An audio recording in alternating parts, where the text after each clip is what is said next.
Bonjour, c'est Isabelle Sansonetti, bienvenue sur mon podcast Injonction et Bistouri. Pour ce nouvel épisode, j'ai rencontré la psychiatre Françoise Millet-Bartoli, autrice de La beauté sur mesure, psychologie et chirurgie esthétique, un ouvrage qui m'a conduit à l'interviewer à plusieurs reprises pour le magazine Elle il y a quelques années. Ensemble, nous parlons des questions à se poser avant de se faire opérer, en particulier pourquoi maintenant, quand on envisage par exemple une rhinoplastie ou la pose d'implants mammaires. Des périodes à risque, comme l'adolescence et le milieu de la vie, mais également tout épisode de chamboulement émotionnel. Des demandes justifiées et de celles qui pourraient masquer une fragilité psychologique, du bénéfice d'une intervention bien préparée, du temps qu'il faut pour s'habituer à la nouvelle image de soi après une opération. Une conversation riche d'enseignements. Micro. Bonjour, docteur Françoise Millet-Bartoli, vous êtes médecin psychiatre et vous avez, il y a presque 15 ans, écrit un livre intitulé La beauté sur mesure. Depuis, la médecine et la chirurgie esthétique se sont encore plus banalisées. Recevez-vous aujourd'hui plutôt des personnes qui envisagent de se faire opérer et qui s'interrogent sur la légitimité de l'acte, ou des personnes qui ont été opérées et qui ont du mal à vivre avec cette modification pourtant souhaitée?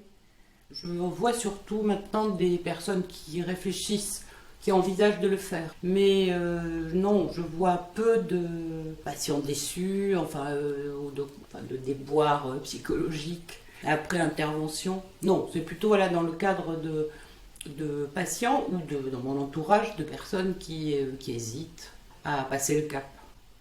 Parce que je me disais qu'avec justement cette augmentation, et notamment chez les plus jeunes, il y a de plus en plus de jeunes personnes, de jeunes adultes qui envisagent alors aussi bien la chirurgie esthétique que la médecine esthétique, et c'est peut-être pas les premiers qui consultent, vous allez me dire. Non, c'est ce que j'allais vous dire. C'est tellement banalisé que personne ne va aller voir un psychiatre ou un psychologue avant de prendre sa décision. Personne. Et vous trouvez ça dommage ? Avant des interventions de chirurgie esthétique, ça peut être utile. Je pense que c'est dommage que ça se banalise, oui. Enfin, ça, c'est une vue personnelle. Mais quand vous voyez notamment les jeunes qui demandent... Enfin, ça fait partie de leur projet, si vous voulez, d'avenir. Elles, il y a des garçons aussi, mais enfin... Ils en parlent entre eux, mais jamais ils ne vont faire la démarche d'aller voir un psychologue et encore moins un psychiatre. Parce que nombre d'opérations peuvent paraître légitimes quand il y a effectivement un défaut visible qui peut être corrigé. Pourtant, la demande peut masquer une fragilité psychologique qui va empêcher la personne d'apprécier le résultat. On parle aussi de demande d'écran. Le fait que ça puisse mal se passer, même si on avait l'impression que ça allait régler quelque chose d'anatomique, est-ce qu'on ne devrait pas tous consulter avant d'aller se faire opérer? Oui, peut-être pas se faire injecter, c'est moins lourd. Mais... Oui, pour les injections, non, je crois que c'est vraiment pas justifié. Alors tous, quand même pas, et puis les chirurgiens, quand même maintenant, ils se méfient quand même un peu de ce qu'il y a derrière la demande sur le plan psychologique. Ils le font, ce travail, alors, pas tous bien sûr. Moi, je considère qu'un bon chirurgien esthétique doit le faire. Donc, bien sûr, pas faire un travail de psychothérapeute. Il y a un certain nombre de questions à poser qui me paraissent importantes. En particulier, pourquoi maintenant? Ça, moi, j'ai toujours insisté là-dessus. Alors, il y a eu des études, il y a longtemps, plus de 15 ans, dans des services hospitaliers où on a essayé de voir si ça avait un intérêt de faire une consultation systématique avec un psy avant intervention. Et on s'est rendu compte quand même que ça n'amenait pas grand-chose. C'est pas ça qui permet d'éviter les insatisfactions, parce que le gros problème, ce sont les insatisfactions, bien sûr. Et donc, ça n'a pas été développé. Moi, je dois dire qu'il y a quelques années encore, j'ai quelques chirurgiens que je connais qui m'adressaient quand ils avaient un petit doute, alors notamment avec des ados, avant une rhinoplastie, qui leur proposaient de venir en parler avec moi une fois, mais ça se présente très très peu maintenant. Alors comment être sûr qu'on n'attend pas trop d'une intervention? C'est une question évidemment difficile parce que normalement justement c'est au chirurgien d'évaluer un petit peu qu'est-ce qu'on attend et puis qu'est-ce que ça veut dire attendre trop. C'est attendre que l'intervention résolve tous les problèmes. Ça quand même ça se détecte assez facilement. Bon, chez l'adolescent c'est évident que améliorer un nez, recoller des oreilles, ça ne peut pratiquement qu'améliorer l'estime de soi, la confiance en soi. C'est peut-être plus dans les interventions de chirurgie esthétique à l'âge de la, on va dire, de la maturité, pour pas dire autre chose, qu'il y a des insatisfactions. Et que là, on peut attendre trop en termes de rajeunissement, de qualité de vie. C'est plutôt à cette période de la vie que je pense qu'il faut se méfier. Oui, d'ailleurs, vous avez écrit un livre sur la crise du milieu de vie et il y a énormément de femmes, évidemment, arrivées à 45-50 ans qui, déjà parce qu'il y a des changements dans leur vie, souvent les enfants partent, enfin, il peut y avoir des divorces et tout ça. Et c'est une période à risque particulièrement. Il faut s'interroger quand on envisage une intervention à cet âge-là. Ben oui, de toute façon, c'est une période où on se pose beaucoup de questions, mais c'est pas l'intervention qui résoudra les problèmes aigus. Ce qu'il faut éviter, à mon avis, c'est de se faire opérer dans une période où on est en crise un peu dans tous les domaines. Oui. Une période de chamboulement émotionnel. Voilà.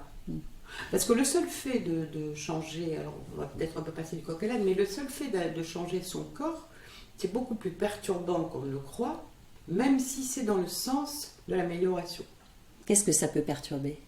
Alors, ça peut perturber l'image de soi qui n'est pas forcément tout d'un coup magnifiée. Alors je pense là à des adolescents qui se font faire des interventions, vous savez, assez lourdes au niveau de la mâchoire. Mais c'est justifié, c'est justifié dans le sens où ça entraîne des troubles de l'articulation, ça entraîne quand même des désordres fonctionnels importants. C'est pas qu'un aspect esthétique. Alors c'est surtout ce qu'on appelle les prognathies, les mentons, les mâchoires en avant. Il y a aussi l'inverse, donc ça ce sont des interventions qui sont très lourdes. Et quand vous les entendez après, là je pense à un jeune patient, très souvent ils ont un vécu de moquerie pendant toute l'adolescence, donc ils sont très heureux du résultat et il y a beaucoup moins de moquerie, enfin ils vivent plus les choses, mais il leur faut du temps avant de se retrouver eux-mêmes. Parce que c'est une chirurgie qui transforme beaucoup. Oui, ça transforme beaucoup. Mais on voit la même chose, par exemple, dans les chirurgies bariatriques, qui permettent des amaigrissements. Et on le voit aussi, en tout cas, chez les anciens obèses qui maigrissent. Il faut un temps assez long pour se retrouver dans son espace même. Ouais. Et alors que le résultat attendu est physiquement très positif, il faut du temps à s'habituer à une nouvelle image de soi, mais qui est une image intérieure. Il faut s'habituer à ce nouveau corps et à la représentation de ce nouveau corps pour soi. Pour soi, exactement. Justement, vous disiez, on n'a pas une image visuelle claire de notre corps. C'est ce que vous écriviez dans votre livre. Et certaines parties de notre corps, notamment, posent plus de problèmes, notamment celles qui sont exposées au regard des autres. D'ailleurs, il y a quelques années, j'avais assisté, où on m'avait raconté une expérience où un dessinateur devait croquer le portrait d'une personne en écoutant la façon dont elle se décrivait, puis en dessiner un second en écoutant la façon dont une amie la décrivait, et c'était saisissant. Le premier portrait, c'était une caricature, elle avait insisté sur tout ce qu'elle n'aimait pas dans son visage, et le second portrait, c'était plus réaliste et plus rayonnant aussi. Donc finalement, on pourrait se dire, on ne peut jamais se fier à l'image qu'on a de soi. Il faut relativiser. En tout cas, on n'a jamais de soi une image, l'image que les autres ont de nous. C'est pas la même. C'est intéressant là ce que vous décrivez. On se voit jamais tel qu'on est. Et l'expérience des photos le montre. Comment on fait alors pour être réaliste dans la façon d'analyser, parce qu'on se regarde tous dans le miroir au moins une fois par jour, et on sait très bien qu'on n'est pas forcément satisfait de son reflet.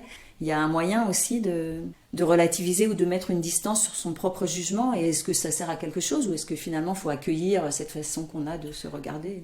C'est la question que je vous posais, que j'allais vous poser. Est-ce que ça sert, si on se regarde trop aussi, il y a un travail d'acceptation, puis il y a des jours où on se plaît un peu plus que d'autres pas du tout. Ça correspond en général à quand on est fatigué, quand on n'a pas dormi, ça se traduit sur notre visage surtout, et on ne se plaît pas. Mais est-ce qu'il faut être tout le temps à la recherche d'une apparence qui nous plaît ? Oui, comme vous dites, il faut l'accueillir, cette image. Alors, sauf qu'on a la pression. On a un certain nombre de pressions autour de nous. C'est notamment sur le plan culturel, c'est ce que vous abordez dans votre livre aussi, c'est qu'on est soumis quand même à des injonctions. Ah oui, puis Puis de plus en plus. De plus en plus, quand on nous demande de rester jeune, alors c'est la traque aux rides, bien sûr, au relâchement de la peau, enfin, tout ce qui va vers le bas est tabou, en gros. Et ça continue. De temps en temps, on voit, alors maintenant on voit des publicitaires qui, sur leurs affiches, vont mettre des femmes âgées qui sont belles, enfin, qui essaient de valoriser quand même la vieillesse, pas la vieillesse. Mais je crois que ça ne marche pas très bien. C'est le début peut-être. Alors, peut-être que ça va s'inverser. Parce qu'il y a ce fameux courant du body positivisme qui quand même invite à s'accepter tel qu'on est. Et il y a plein de jeunes femmes d'Instagrammeuses qui postent des photos d'elles avec, sans hésiter à mettre leur bourrelet, leur vergeture, voilà, se montrer telles qu'elles sont ou sans maquillage et tout ça. Donc c'est peut-être quelque chose qui va aussi permettre... Qui va se développer. Peut-être. Alors parce que sur Instagram, enfin moi je pense que Instagram est très mauvais pour... l'image de soi que peuvent avoir, alors là pour les adolescents surtout, je crois que c'est terrible. Jusque-là, moi j'ai plutôt l'impression que sur Instagram, les gens se montrent au contraire sous leur meilleur jour. Alors peut-être que c'est en train de s'inverser. Il y a des comptes différents, il y a des comptes où les gens, effectivement, des personnes de la télé-réalité ou des influenceuses beauté qui se montrent effectivement sous leur meilleur jour. Oui, voilà. C'est quand même plutôt ça. Oui. Bien maquillée, bien habillée, avec des beaux enfants si possible. Pour l'instant, moi j'ai l'impression que ça reste ça. Alors peut-être que ça va s'inverser, que les Instagrammeuses vont... Ce ne sera pas les mêmes. Ça ne sera pas les mêmes. Ça sera pas les mêmes. Mais certains de vos patients, notamment parmi les plus jeunes, racontent comme ça qu'ils sont un petit peu happés par l'envie de ressembler à... Ils ne le racontent pas comme ça, non. Mais on voit bien que ça les impacte et que ça leur donne ce souci d'être conforme aux injections du moment. Il y a une sorte de publicité aussi, on leur dit, on dit beaucoup maintenant qu'il faut commencer par exemple les injections tôt. Et les chirurgiens esthétiques que je connais, enfin, ils ne cherchent pas à me vendre quoi que ce soit, me disent que c'est vrai, ils ont l'air d'en être convaincus. Donc si on vous dit ça, évidemment, dès 20 ans, vous avez envie d'être parfait. Alors, 20 ans, c'est encore l'adolescence. C'est une période toujours pleine d'interrogations sur soi, son physique, son identité. Vous dites d'ailleurs que l'adolescence, c'est la plus grande pourvoyeuse de candidats à la chirurgie esthétique. Donc maintenant, il y a la médecine, donc c'est encore plus facile d'y aller. Même si, normalement, il faut l'accord parental avant 18 ans, quel que soit le type d'intervention. Mais le fait de pouvoir y aller de manière un petit peu plus aisée, est-ce que ça ne va pas conduire, dans quelques années, des personnes à ne plus se reconnaître? Parce que c'est quand même un moment où on se cherche, donc on va suivre. Mais est-ce que ça ne risque pas d'augmenter le nombre de troubles psy après ou... Ça peut le favoriser, en tout cas. Alors, médecine esthétique encore, il y a des choses qui sont réversibles. Les injections, en quelques mois, même si c'est raté, ça peut passer. C'est pas aussi définitif qu'un acte chirurgical. Alors, après, l'autre danger, ce sont ces centres, qui sont pas du tout des centres médicaux, où des filles, des professionnels de je sais pas quoi, font des injections avec des produits qui ne sont pas du tout légaux, ou en tout cas traçables, et qui là ça peut entraîner des problèmes dermatologiques, des brûlures. Donc il y a ce risque aussi. Oui, il y a le risque des non-médecins. Autre chose. Oui. Mais enfin, il faut quand même alerter les gens là-dessus. Après, moi je pense que les injections chez l'adolescent, alors là j'ai pas d'idée de statistique, mais il faut toujours être prudent à cette période-là. Parce qu'on veut ça et son contraire. Alors, il y a aussi le problème maintenant des transidentités. Oui, j'allais vous poser la question. Qui se posent énormément, avec des demandes de changement. Donc, moi, je pense qu'il faut être très prudent parce que 2 ans, même pas après, l'adolescent peut regretter et se dire mais pourquoi on a accepté de m'opérer, de m'injecter, enfin... Oui, alors là, pour le changement de sexe, c'est vraiment, de toute façon, il y a un protocole qui inclut d'ailleurs le psychiatre, le chirurgien.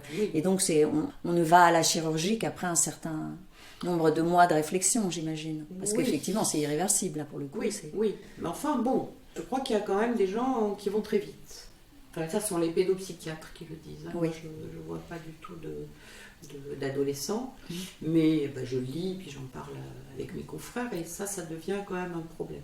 Oui, parce qu'on a décidé d'accueillir et d'écouter ces demandes, Oui, tout à mais fait. paradoxalement, le fait de peut-être les écouter et d'y prêter, de leur donner un poids tout de suite, peut-être qu'on va aller vers des changements qui, comme vous dites, peut-être les personnes le regretteront quelques années plus tard. Oui.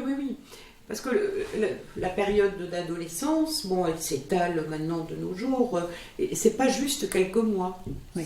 C'est un processus qui s'étale sur 2 ans. Moi, je pense qu'il faut vraiment être très vigilant là.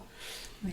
Alors, est-ce que c'est aux médecins esthétiques et aux chirurgiens là quand même de savoir dire non, de donner le temps de la réflexion? Oui, peut-être d'orienter aussi sur un Oui. psychologue ou un psychiatre. Psychologue, oui. Et le psychiatre, ça fait toujours peur. Ça continue à faire peur. Ouais. Voilà. Mais il y a aussi des psychologues qui peuvent être attachés à des services où les chirurgiens esthétiques peuvent travailler avec des psychologues qu'ils connaissent bien.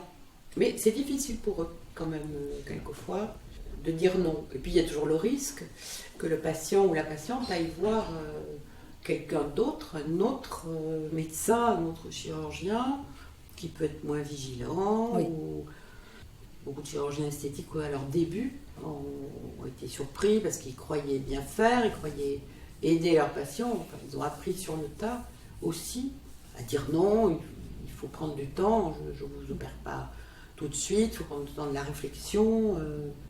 C'est sûr que le temps de la réflexion, on parlait de rhinoplastie tout à l'heure, qui est quand même une intervention qui est souvent jugée légitime quand le nez est dévié, ou en tout cas qu'il y a une bosse trop importante, ça paraît légitime. Or, c'est une des interventions où il y a le plus de retouches et où il y a des insatisfactions après opération. Pareil au niveau des seins, on peut se faire opérer des seins et vouloir une poitrine plus généreuse et penser que ça va vraiment nous replacer dans notre féminité. Et finalement, il y a aussi des déceptions. Donc, est-ce qu'il y a un moyen de savoir notre demande est légitime? Ça, quand même, le chirurgien peut vous le dire, mais surtout, il faut qu'il soit clair, il faut qu'il y ait un contrat assez clair entre le patient, la patiente et le chirurgien auquel il s'adresse. Parce que si le chirurgien n'est pas clair sur ce qu'il peut ou ne pas faire, sur les effets secondaires qui peuvent arriver, il y a un plus grand risque d'insatisfaction. Moi, je crois que ce qui se joue justement dans le dialogue au départ entre le ou la patiente et son chirurgien est fondamental. Il faut vraiment que le chirurgien quand même entende la demande du patient. Il lui dise ce qui est réalisable ou pas. Parce que alors, légitime, le mot me gêne un peu. D'accord. Ça introduit la notion de loi. C'est plutôt... alors, justifier, c'est pas non plus un bon terme, mais c'est au chirurgien de dire, voilà ce qu'on peut faire. Et voilà le résultat qu'on aura si je vous fais ça, si je vous enlève tant de ça, si je rectifie votre nez comme ceci ou comme cela. Donc il faut déjà que ce dialogue soit qui se noue.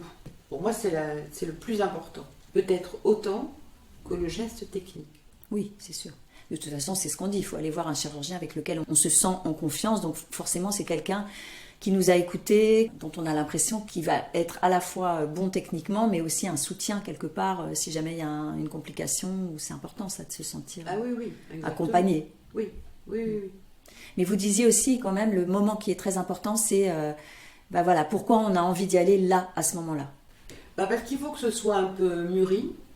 Qu'est-ce que je vais en attendre? Voilà, est-ce que j'en attends un changement de ma vie ou est-ce que j'en attends tout simplement le fait d'être un peu mieux avec moi-même, d'être plus en accord avec l'image un peu idéale que j'aurai de moi? C'est souvent une histoire d'idéal derrière. Oui.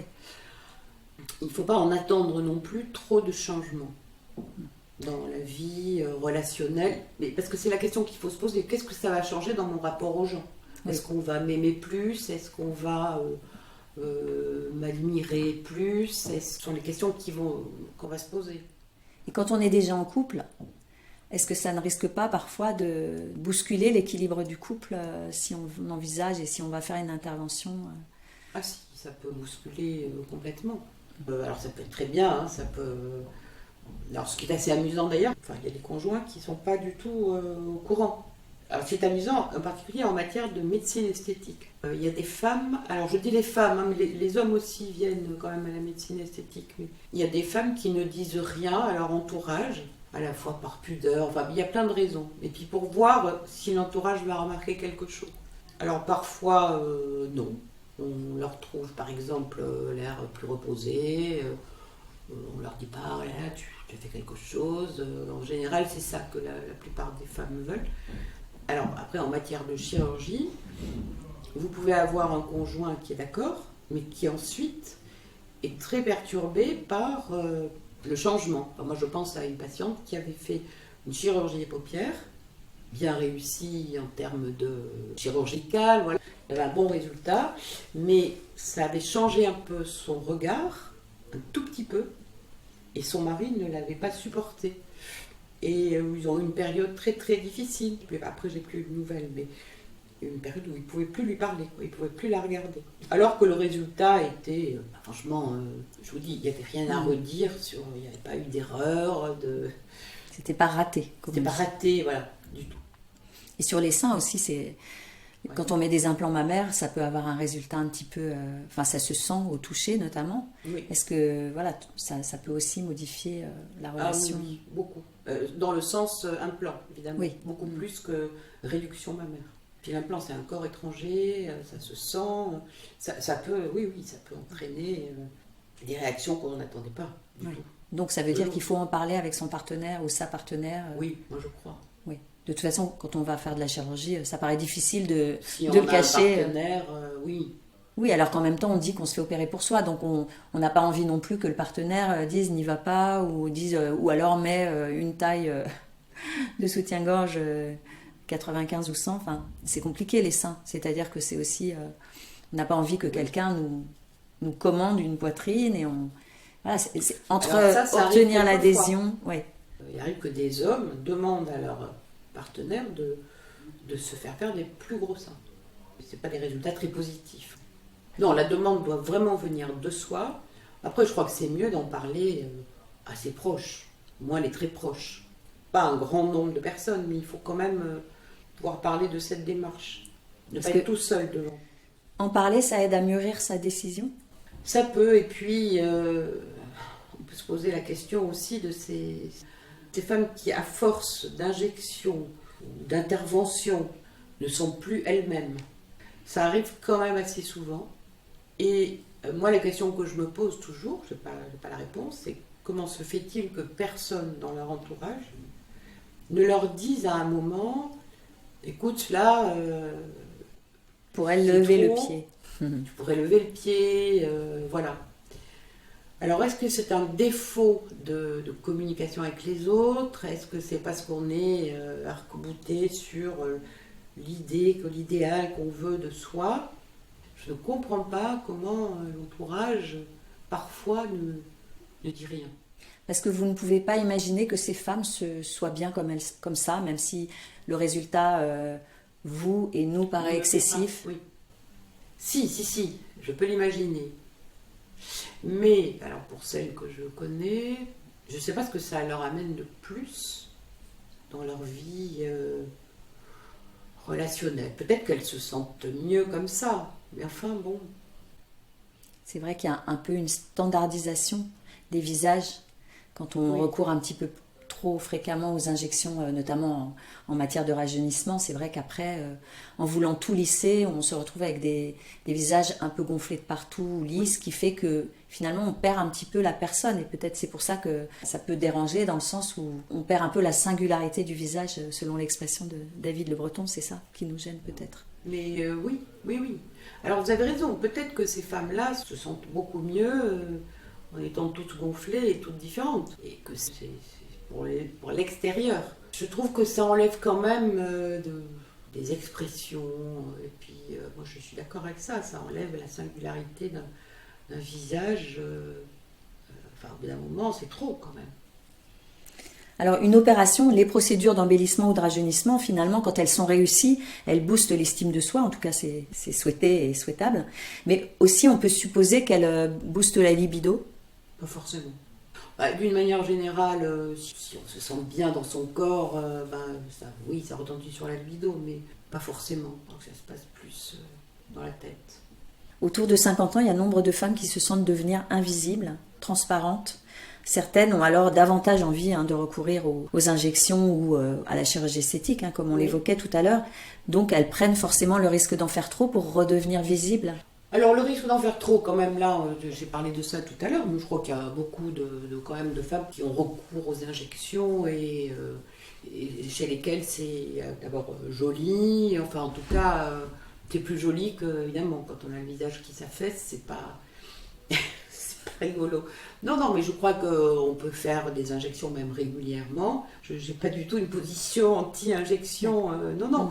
Je crois qu'il faut le faire avec mesure, pas trop souvent, mais bien sûr qu'à 50 ans ou plus, ça fait quand même du bien à l'estime de soi de se retrouver avec le visage moins affaissé, moins de cernes, moins de sillons creusés, enfin tout ce que l'âge nous fait prendre, si vous voulez.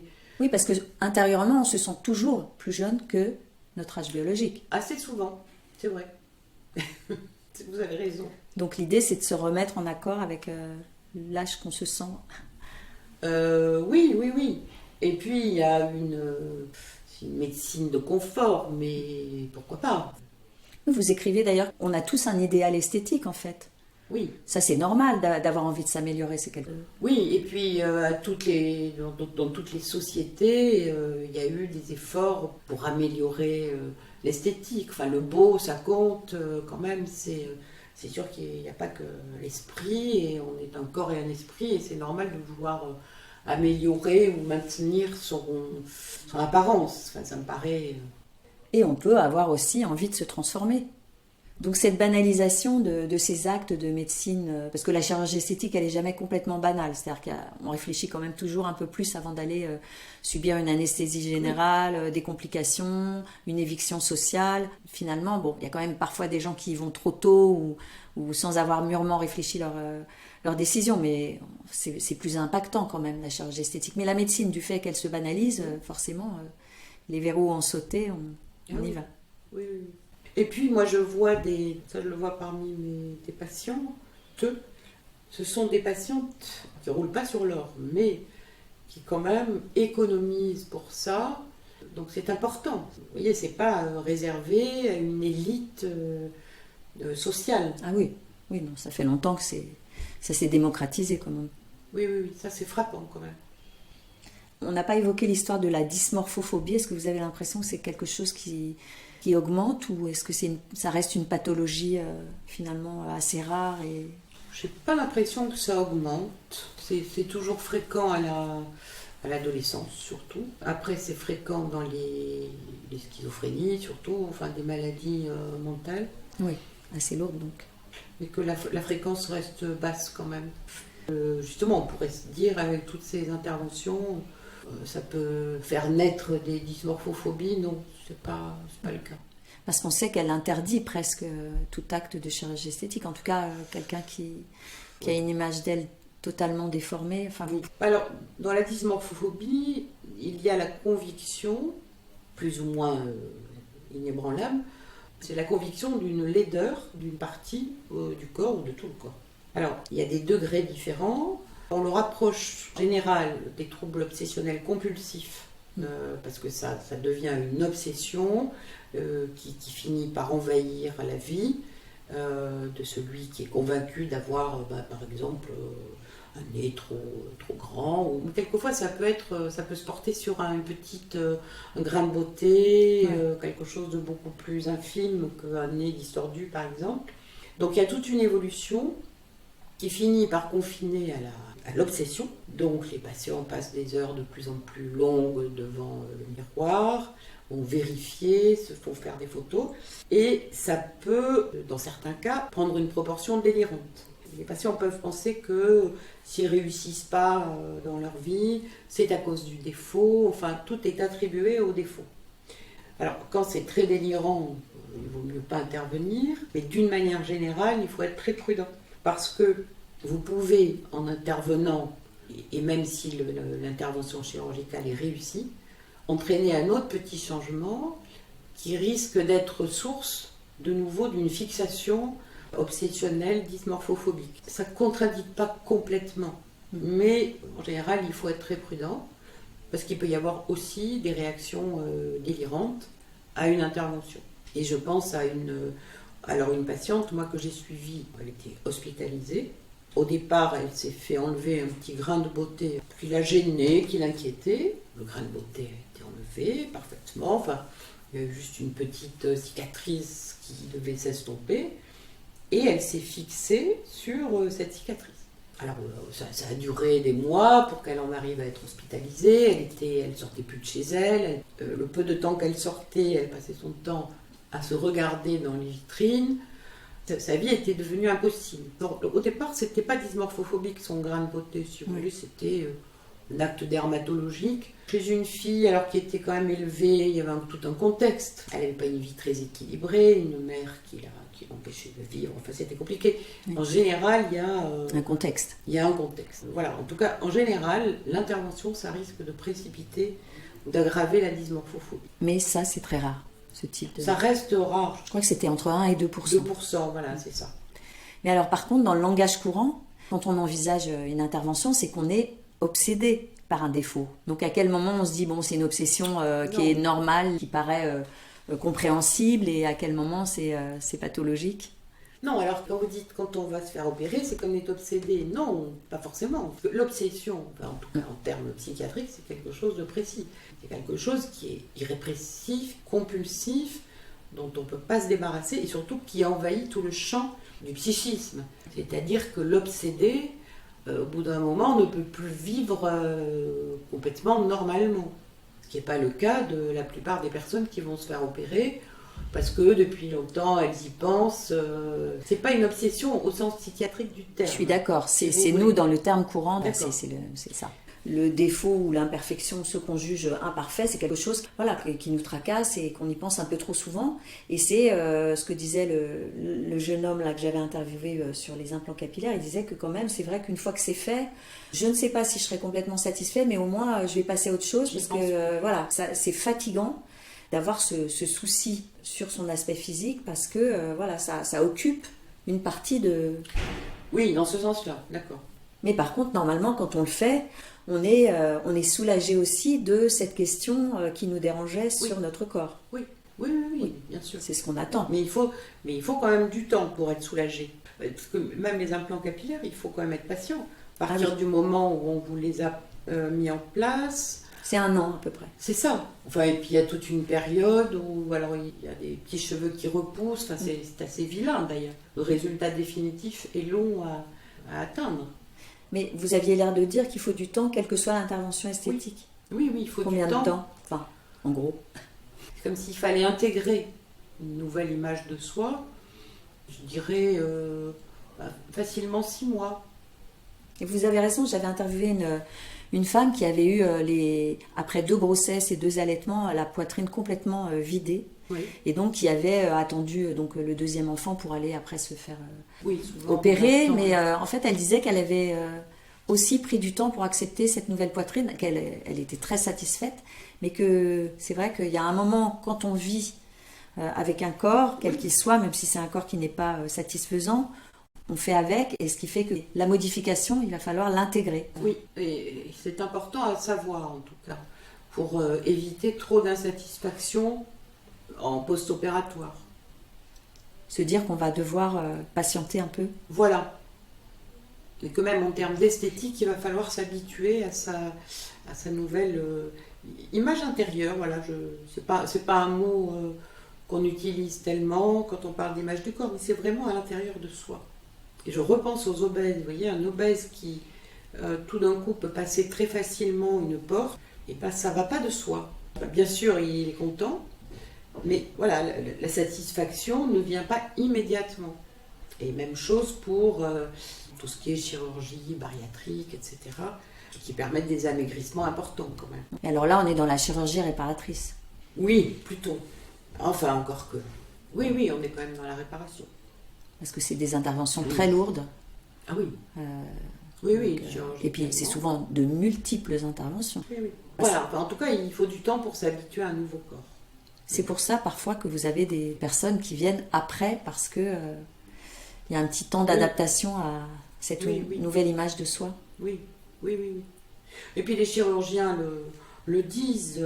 Moi j'en connais d'ailleurs qui ont abandonné la chirurgie esthétique parce qu'ils en avaient assez d'entendre. Voilà, vous m'avez fait des seins trop petits, trop gros.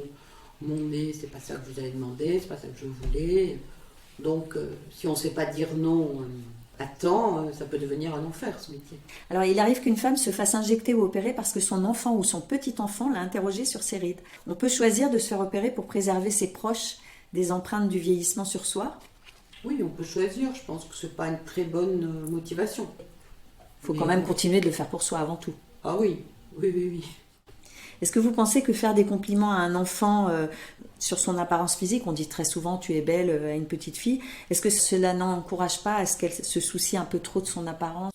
Ça peut si on ne lui dit que ça. Si on ne la gratifie pas pour d'autres choses ou si on ne l'encourage pas pour d'autres qualités, oui, ça va faire naître peut-être une obsession sur la beauté et l'aspect physique. Si on n'est que ça pour ses parents, une beauté physique, pour l'avenir, c'est compromettant, c'est triste. La beauté, elle peut disparaître. Un enfant peut être très beau à un certain âge et très ingrat à l'adolescence si il n'a entendu que tu es beau, enfin voilà, que des compliments. Le jour où son corps va changer, qu'il n'a pas retenu qu'il avait d'autres qualités, ça risque d'être embêtant pour son estime de soi. Ce qui est étonnant d'ailleurs, c'est que y a des personnes qui sont jugées belles et qui ont une image d'elles déplorable et qui justement se présentent avec des demandes qui surprennent même le ou la chirurgienne esthétique. Et à côté de ça, il y a des gens qui sont beaucoup moins agréables à regarder, on va dire. En tout cas, on les trouve laids même et ils peuvent se sentir bien dans leur peau. Comment on explique ce gap finalement, que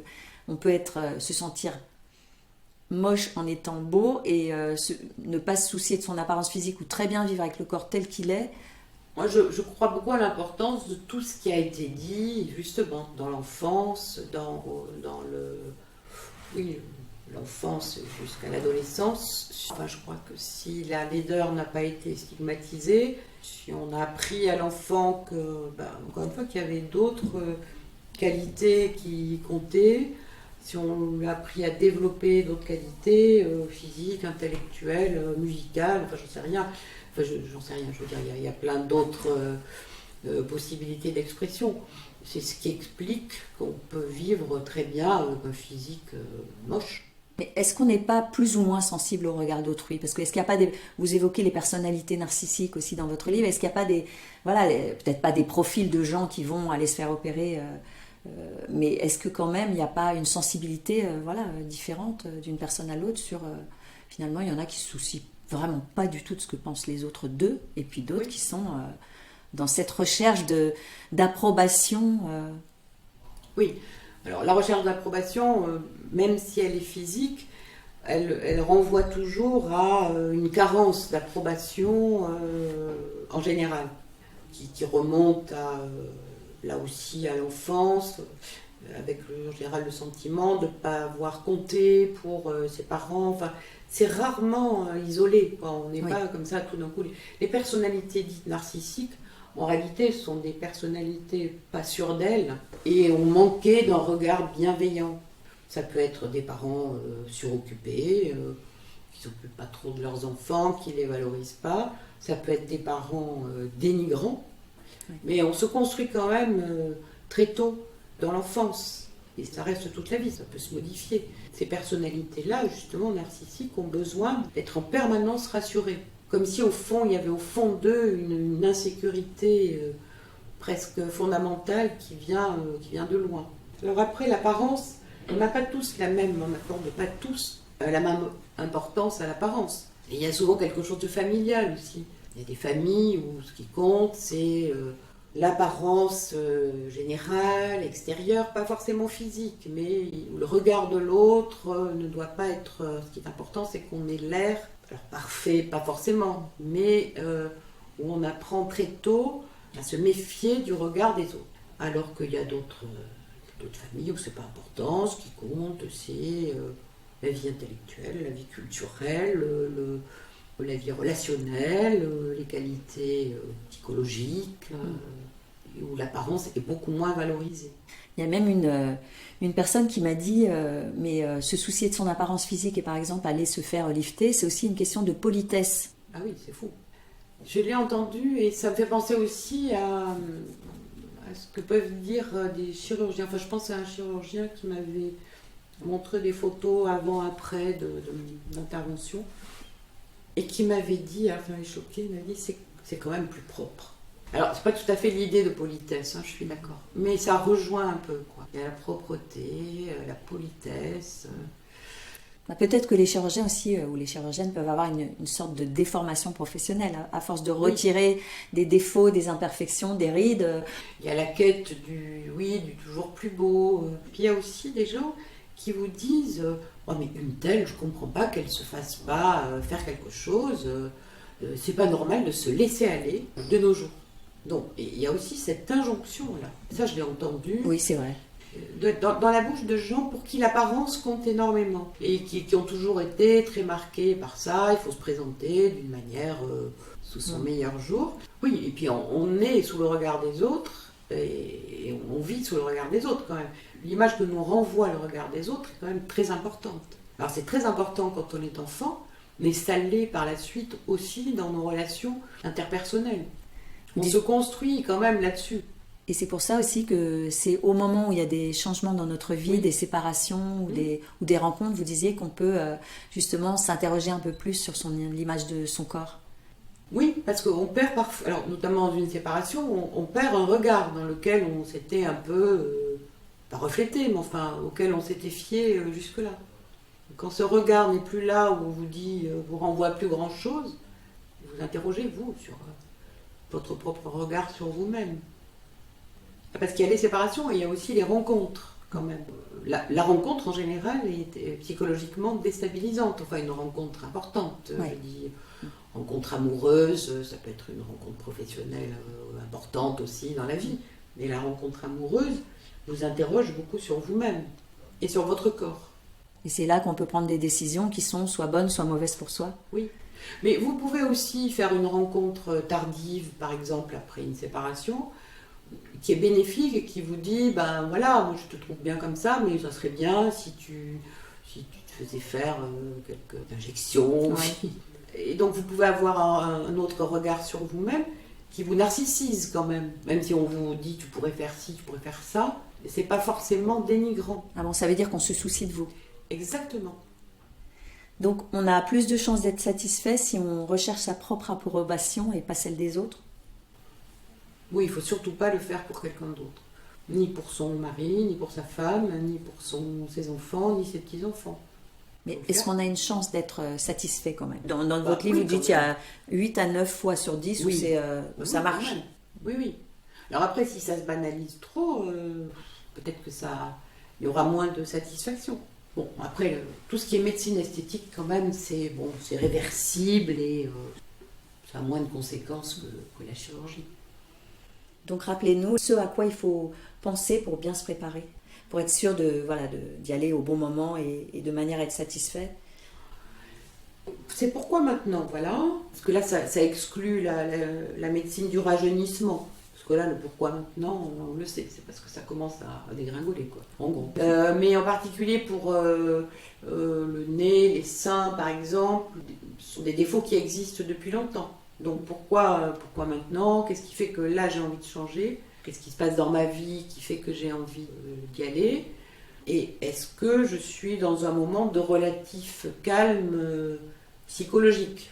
Si je suis en plein divorce, pour prendre quelques clichés, si on est en train de me mettre dehors dans mon entreprise ou qu'il y a des jeunes qui viennent prendre ma place, c'est pas le meilleur moment. Il faut retrouver déjà un équilibre psychique avant d'aller. Ça n'empêche pas de prendre un avis. Enfin, vraiment, il ne faut pas se précipiter. Et puis après, qu'est-ce que j'en attends ? C'est-à-dire, à part l'idée de me plaire un peu plus dans le miroir, est-ce que ça va améliorer ma vie avec les autres, mes relations, est-ce que si je me sens mieux, je serai plus à l'aise avec les autres, professionnellement, socialement, qu'est-ce que ça va m'apporter dans ces termes-là, surtout. et ne pas en attendre trop. C'est pas une baguette magique. Ah non, surtout pas, surtout pas. Et il faut se dire aussi que pour des gens qui n'ont pas du tout confiance en eux à cause d'un défaut physique, le jour où ce défaut est enlevé par la chirurgie, par exemple, au fur et à mesure qu'ils vont se sentir mieux, ils vont avoir une autre attitude avec les autres. Ils vont aller davantage vers les autres. Ce ne sont pas les autres qui les trouvent tout d'un coup plus beaux, mais c'est eux qui se comportent d'une autre manière, plus affirmée ou plus ouverte, parce qu'ils se sentent mieux avec l'absence de leurs défauts. Donc il faut se dire, est-ce que voilà, en me faisant opérer, je vais... par exemple, être plus détendu avec les autres, est-ce que j'aurai moins de problèmes relationnels, est-ce que je vais être moins conflictuel? Vous voyez, c'est ces questions-là qu'il faut se poser. Les autres ne vont pas tout d'un coup me trouver très beau ou très belle. Il ne faut pas attendre des compliments, il faut en attendre d'être mieux soi-même et avec les autres. Merci beaucoup Françoise Millet-Bartoli d'avoir partagé avec nous votre expertise et vos réflexions sur le sujet. Chères auditrices et auditeurs, merci vraiment d'être de plus en plus nombreux à écouter ce podcast. N'oubliez pas de laisser un commentaire sur le compte Instagram Injonction et Bistouri, car oui, ça booste les écoutes, de vous abonner bien sûr et de partager le lien. N'hésitez pas également à me contacter si vous souhaitez témoigner. Pour plus d'infos sur la rhinoplastie et les implants mammaires, il y a toujours mon livre « J'y vais pas » publié chez Jean-Claude Lattès. Et à vos écouteurs dans 2 semaines pour un nouvel épisode sans retouche.